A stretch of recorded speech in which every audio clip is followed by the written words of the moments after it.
ผู้หาป่านี่ผู้หาป่าเยี่ยมเลยยกโป้ให้นายพันล่าป่ายกนักล่าป่า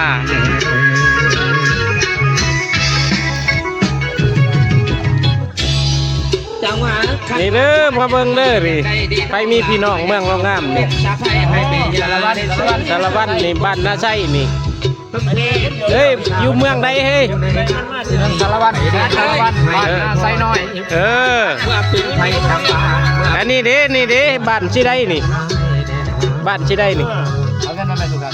เอาสัมภาษณ์ FC นี่เบิ่งแน่ไม่หาเงินมาไล่ไสยะบุรีไสยะบ่ไสยะบอกเขาใน FC เขาทำมาเขาว่าซื้อยังอยู่บ้านใดเมืองใดแขวงใด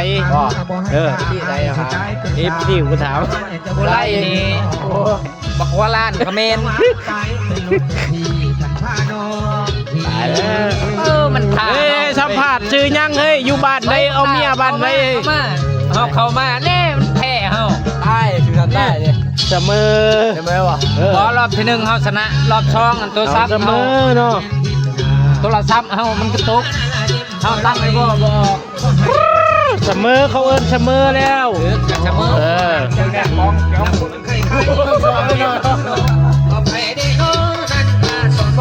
นี่คนแมงคงเนาะเฮ้ยอยู่บ้านใด FC เขาถามเฮ้ย FC ถามบ่อยู่เมืองมนต์ลำปะโมเนาะจำปาสักเมืองใดแขวงใดจำปาสักเนาะแขวงเนาะเมืองมนต์แขวงเมืองมนต์บ่แขวงจำปาสักเนาะเมืองมนต์บ่ชื่อดอกไปเปลี่ยนชื่อน่ะมาแว่น